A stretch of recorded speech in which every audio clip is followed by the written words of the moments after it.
Welcome to the Crisscross Corner Podcast.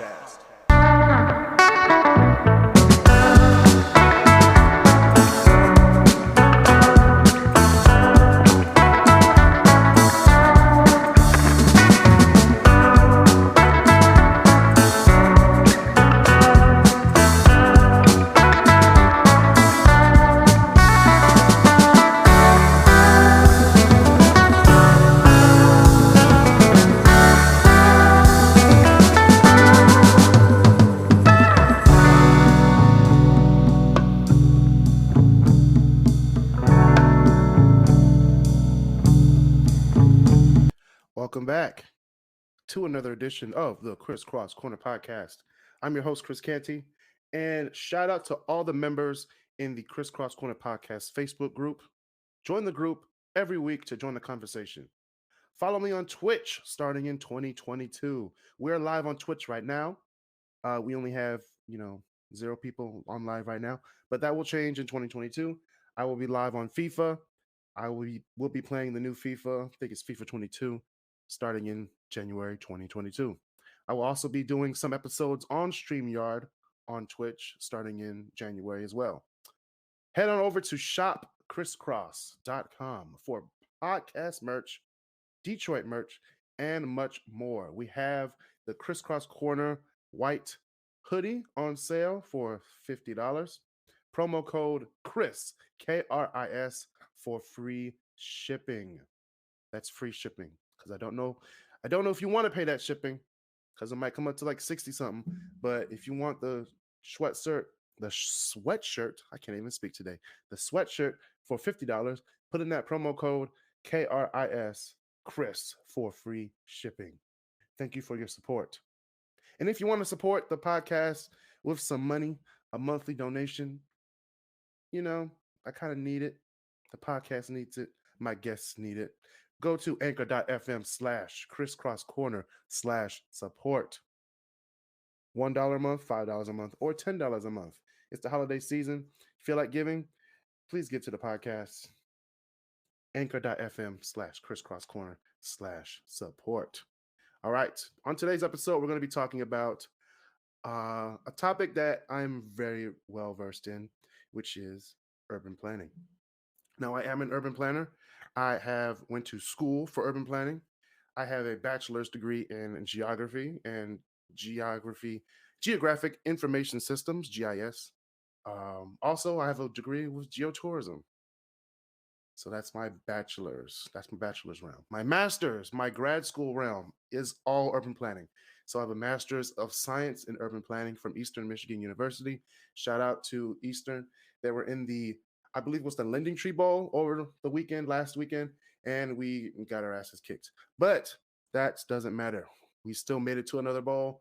Go Eagles. Coach Creighton with the nice fresh fade, nice fresh haircut, looking like Santa Claus in December. But moving on back to urban planning. Now, urban planning is the profession that concerns itself with the health and quality of life of urban places, cities and their suburbs, small towns and rural villages. Urban planning is a technical and political process concerned with the control of the use of land and design of the urban environment, including transportation networks to guide and ensure the orderly development of settlements and communities. It concerns itself with the research and analysis, strategic thinking, urban design, public consultation, policy recommendations, implementation, and management of cities. So basically, we run the city. Basically, we manage urban development. If you want to build something here, you got to go through us. What do urban planners do, you might ask? Urban planners work with the public to identify a community's goals, then help to marshal stakeholders, community organizations, developers, and elected officials to accomplish those goals. Planners shape the physical layout of cities by zoning specific areas for different types and intensities of development. So you have the different developments, which are residential, commercial, industrial, high rise, low rise, basically. You work with the engineers and architects because without them, you can't build these buildings, or design the buildings. You work with city council, you work with the planning commission, you work with the mayor, and sometimes you work at that's at the city level. But if you work at the federal level, you work with, senators, representatives, even the president, maybe. You never know. So you work on some people work on transportation corridors, some people work on transportation routes. So if you're a transportation planner, like I was back in 2018, 2019, you work on where does this bus stop go? How many people go to this place? How can we get play people from here to here much faster? That type of stuff. They work to preserve and improve the spatial and visual character of places. Urban planners anticipate how a city will function and how it will look as it develops or redevelops for the future. Planners anticipate how a series of buildings will fit together aesthetically, how they will be linked to the infrastructure of streets, sewers, water lines, electricity, how they will fit into the local economy, and what the demand will be for the types of services provided by the buildings that get built. Planners have an ethical responsibility as well to use the profession, expertise, communication acumen, and influence to advocate for the public interest with a special responsibility, very special responsibility to plan for the needs of the disadvantaged groups and persons. Um, I was just in an interview today with a with the city of Detroit, and they really gave me uh, pretty much a summary in basically two sentences of how planning has worked in the United States, not just in the city of Detroit. Basically, people back in the 30s and 40s pretty much built and designed cities without any regulations, without any rules, basically. And this is before equality, quote unquote, and equity. So basically, we're all playing catch up nowadays. And the way cities were designed back then are still evident today with you know, cultural impact, the redlining impact, and it's really bad. And people are trying to bring old ideas and new ideas together, but you need to understand what happened back then to fix now and to help have a sustainable future. So back in the day, usually usually old white men, basically designing these cities, and pretty much not caring about the disadvantaged, which are basically which are white women, women in general, specifically white women, and black people, all black people, Mexicans, Asians, sometimes Jewish. Always meant gay. Always meant um, the people of the natives. They didn't care about them either. So nowadays we're just trying to play catch up and help cities plan for all groups of people. And that's what urban planners do nowadays. So basically a typical day as an urban planner, planners pretty much review maps, drawings, they make calculations using tools in spreadsheets. They write memorandas and reports. They respond to inquiries from citizens like, "What can I build this? What about this? He can have a fence on there. Why can't I have a fence? I want a pool. He has a pool. What are the steps for that?" That kind of stuff. Planners also spend time in the field. They take surveys. They talk to citizens, observe physical situations. They also meet with and present with planning commissioners, neighborhood groups, et cetera, et cetera. During major planning projects, such as a comprehensive plan or a corridor study, the planner will coordinate with public meetings and all that stuff. So basically, and whether you like it or not, urban planners always work more than the 9 to 5, especially if you work for, a municipality. You're going to be working at 9 to 5, then you're going to be working probably a 6 to 10 meeting, or two of those. And it's not just one day out of the week, maybe 5 days out of the week you're doing that. So Make sure that before you go into the realm of urban planning or any politics or any public administration, that you're going to be working long hours. So keep that in mind. Where do planners go to work? Transportation agencies. Like I worked at the Michigan Department of Transportation, which is MDOT, headquartered out of not East Lansing, but it's headquartered out of Lansing. Um, I worked at the Detroit office. Didn't feel like driving all the way up there every day. Um, like highway departments, if you're a transportation planner. Um, Real estate developers need urban planners with new residential commercial developments. Um, they also need them to help to negotiate development terms that meet the developer's needs while addressing the concerns of the development of neighborhoods and in districts around the city. Architecture firms hire planners to help them design more functional neighborhoods. That works. Um, Local, state, and federal governments, that's, like I said earlier, that's where you're going to be working most of the time. And obviously, lastly, the last and obvious one, you're going to be working in urban planning firms. I used to work at an urban planning firm. I'm not going to tell which one. People who know me personally know which one I worked at, and I do not want to work there again for reasons I will tell in another episode here on Twitch. So the personal episodes that I talk about will be on Twitch and will be released in podcast form later, way later. So right now we're on Twitch. K25, that's my Twitch handle.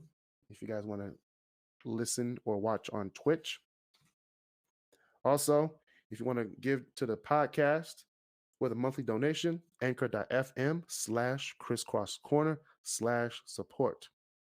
$5 a month. That's all you need. $5 a month. That's $60 a year to get to the podcast. That $5 a month gives you the power to give me topics for the show. It also gives you power to give me topics for the top 10 lists of the week, which this week, in our next episode, we're going to be talking about my top 10 Christmas songs. So please stay tuned for that. But back to urban planning. So some people ask me questions. Here's some questions from the audience. What is zoning? Zoning is basically the rules on what can be built in a city. Basically, you have the zoning ordinance. The zoning ordinance is like, hey, let's just say the city of Detroit. City of Detroit has a zoning ordinance that says, okay, this is residential 1, residential 2, residential 3. Residential 1, 2, and 3 are basically the levels of intensity. So R1 would be like a house with pretty much 2 acres of land around it. You know, R2 would be a house with 1 acre of land around it. R3 would be so intense that it's basically, if you drive past Hamtramck, how close those houses are, that would be R3. So, and it goes, and the number system works through all zoning categories. So like say I would be industrial. I1 would be pretty much, a meat factory with a huge parking lot. I2 would be a bigger one with an even smaller parking lot. And then I3, it's based on the use, of course, and then the intensity, how big it is, and how much space it needs. So same thing goes throughout. So you have residential, industrial, commercial. I think that's it too. There's also other ones that the cities make up just to make sure things are built and designed a certain way. So yeah, zoning is basically the rules on what you can do in a city. Basically, it tells you what you can do. You're just like, okay, I want to build a building, 3 stories. In the zoning code, if you want to build somewhere where it's like, I want to build here on this block. On this block, it says you can only build 2 stories. Well, I guess I can only build 2 stories here. So where can I go where I can build 3 stories? It's in that zoning ordinance. It's as simple as that. Of course, if you want to build 3 stories in a 2-story zone, there are ways to go around that. But we're not going to talk about that today. We're going to talk about that in another urban planning episode with my urban planning friend, Jonathan Scott, who will be on the show early next year. Other questions include how much do you put the history and local culture of an area into urban planning? Like I said earlier, you have to know about the city's history. You need to know about the city's history in order to plan for the future. Because things might happen that you don't necessarily want to happen again. However, if you don't know the history of the area, you might be doing it all over again. So please put the history and local culture into an area when you plan. How much effort is put into the walkability and traffic design? I mean, back in the day, it really wasn't, unless you were in like the cities, like the older cities of America. The older cities of America, Boston, New York City, Philadelphia, Washington, D.C., they basically have walkability and traffic designs, pretty much intact. They're on the ball with walkability. It's the newer cities that you have to watch out for when it comes to walkability and traffic designs. Like Detroit, for example, it was pretty much planned for the car. Of course, the older city of Detroit, which you can still see today on the map, it has a lot of walkability and traffic designs and connectivity and all that stuff. But the newer city, like the 50s and 60s, you can see how the city has evolved. It's basically geared towards the car, and it shows. Now we have made some steps in the right direction for like road diets to calm traffic and ease and decrease the number of accidents and help the city move on to a more sustainable future. However, you gotta plan for complete streets and walkable cities. And the last question I'm going to talk about today is pretty much what we've been talking about in Detroit for about 20 to 30 years now. And it's becoming more evident today as more investors and business owners and new citizens come to the city of Detroit. Is gentrification good or bad? I'm going to answer this question once again for the people in the back and people in the front because they're the one who asked it. Gentrification, just to let you guys know, gentrification is the buying and renovation of property in deteriorated urban neighborhoods by wealthier families and developers, thus improving the value. However, there's a huge however. However, it often displaces the long-term residents of that community. Mostly, in most cases, they are low income and or minority communities and small businesses. So, in Detroit, a lot of small businesses, majority African American city, about 78% African American. And a lot of these gentrified areas are basically areas where mostly these areas are in places where people don't live at all. And people in the adjacent communities are afraid that it'll displace them. And I understand that. However, in most of these areas in Detroit, I've been living in Detroit since I was born, 1995. Detroit, born and raised. Some of these areas need a facelift, a huge facelift. Renovation, gut it out, blow it up, and then start over again. That's how bad Detroit needs this. And a lot of people are fighting this and saying, oh, gentrification, we got to stop them. They're going to bring all the white people in. No, some of these gentrifiers are Black. Just to let you guys know, some of these people are long-term citizens who want to see change in their community. So don't think all gentrifiers are Black. So there are 5 myths to gentrification. And one of them is that gentrifiers are white. They're not all white. Sometimes they're Black. And I do know that there is an Asian business developer who bought up a lot of land in the Jefferson Chalmers area. And it's, they're just speculating. They're just letting the land sit there. And it's been sitting there for almost 10 years. They've been knocking down houses, knocking down homes, knocking down businesses, old businesses, dilapidated, abandoned businesses, not existing businesses. But they're sitting on it, seeing the track of Detroit and how it goes, and maybe they'll build on it, maybe they won't.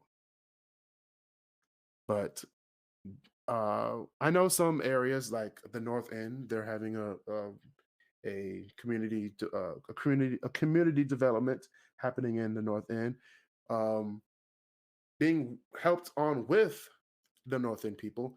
Also with Jefferson Chalmers area, there's a movement over there. There's a West Side movement on 7 Mile and Livernois, which has huge facelifts on that side of town. There's also a facelift on McNichols, which I will go see tomorrow. Um, that has changed that neighborhood as well. So what I'm trying to say is gentrification can be a very good thing if it's done the right way. Another myth is that gentrification happens naturally. It does not happen naturally at all. People see a place that needs to have an uplift, they go in, they deliberately change it. And sometimes, the city officials don't care about what happens to the people. Sometimes they don't care what happens to the investments of long-term residents. Okay, they're worried about their bottom line. Developers are worried about their bottom line. That's all I got to say about that. Long-time residents hate gentrification. Sometimes they love it. Like I said, I love gentrification. I love I love it when I drive to church on Wyoming, Myers, Schaefer, Greenfield, and I see all these burnt down houses, all these burnt down businesses. I like it when I see new businesses pop up and when the street becomes safe again. I like to see that. The gentrification causes widespread displacement. It can. It's a very controversial subject. Um, Basically, it does cause widespread displacement. However, you know, you're not concentrating poverty in a certain place. There's a lot of pockets in Detroit where people won't go to just because they know it's a dilapidated, impoverished area. Put put a nice sidewalk, put a Starbucks there. Okay, Starbucks is kind of, pushing it, but you improve, you give the area a facelift, and those people might think it's gentrification. It's not gentrification. You're just improving where you live. If you improve where you live, that makes people know that you care about where you live. And when people see that you care where you live, they might want to come join too. And that's what's happening in Corktown.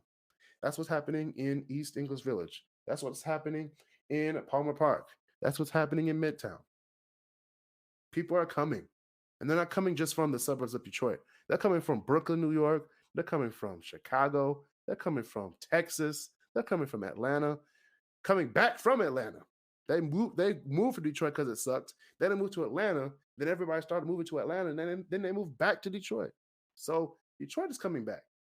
It's come back. It's here. We just need the people of Detroit to understand that change is good. Change is good for the better. And like I said, gentrification is good if it's done the right way. Like like how it's being done in Jefferson Chalmers, like how it's been done in the North End. Okay. Like how it's been done in Corktown to an extent. All right. Last but not least, the last myth is that gentrification leads to less crime. That is a total flat lie. Okay. You're still going to get robbed in Corktown. You're still going to get robbed in Midtown. Yeah. Your car's going to get stolen. It's the Motor City. People steal shit. I can't be responsible for that. But anyway, that has been my take on gentrification. And that's the last question we had for um, the gentrification aspect of the show. I also want to talk about these careers that you can get with an urban planning degree. If you're interested in earning or have already earned a degree in urban planning, here are some urban planning careers that you might want to go into. GIS technician is responsible for creating geographic maps, applications for agencies and company entities to use. They use a combination of design software and data to produce their work, manage the data that's at their disposal, and interpret any current maps that exist. You could be a building inspector. They make a lot of money depending on which city you're in. A building inspector is responsible for assessing the safety and accessibility of new and existing buildings. Okay. They review the ventilation, electrical, and plumbing systems to make sure that they work as they should. An urban landscaper or a landscape planner is responsible for working with designers, architects, horticulturists, surveyors, and city officials to create outdoor environments for the community. So green spaces. Where does this tree go? Where does this shrub go? All that. Um, Real estate appraiser is responsible for assessing the value of a piece of real estate property. Cool, cool, cool. And obviously, you could be an urban planner. An urban planner is responsible for developing plans and creating programs for land use. They review site plans, land use access proposals. They gather data about the environment and investigate any factors that could affect land development. Okay. They interpret zoning laws and building codes. Transportation planner, uh, they're responsible for gathering data to approve or make recommendations for proposed transportation projects based on things they like in the economy. Sustainability consultant is responsible for consulting with businesses to discover ways that the company can be more environmentally conscious and socially responsible.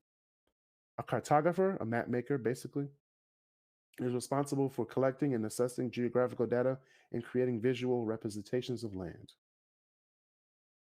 You can be a project manager for a housing development, housing commission, like I am. I am currently a capital funds project manager with the city of Inkster.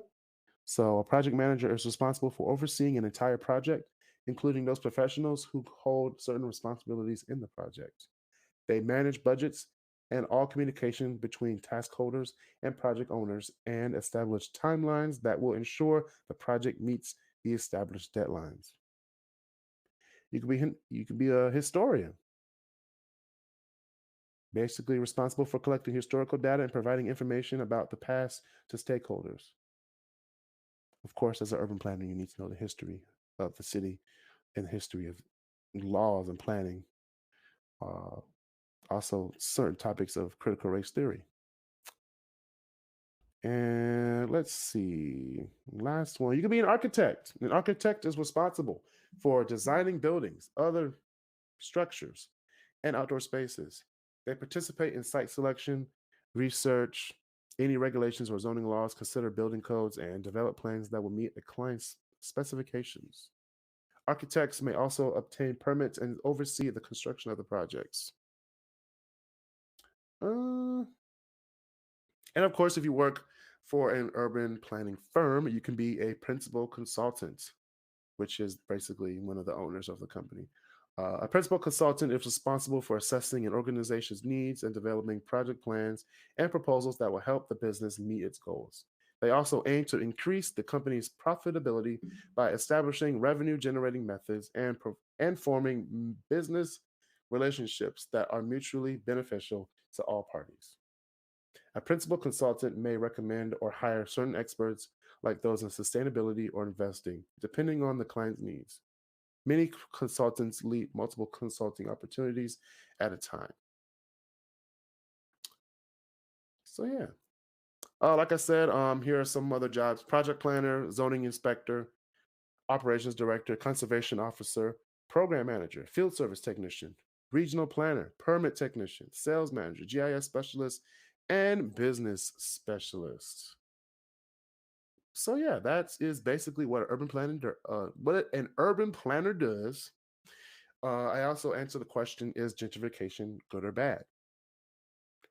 And I gave you guys some careers if you are interested in, if you want, or already have an urban planning degree. So there you have it. That has been another episode of the Kris Cross Corner podcast. Stay safe, social distance, and be nice to each other.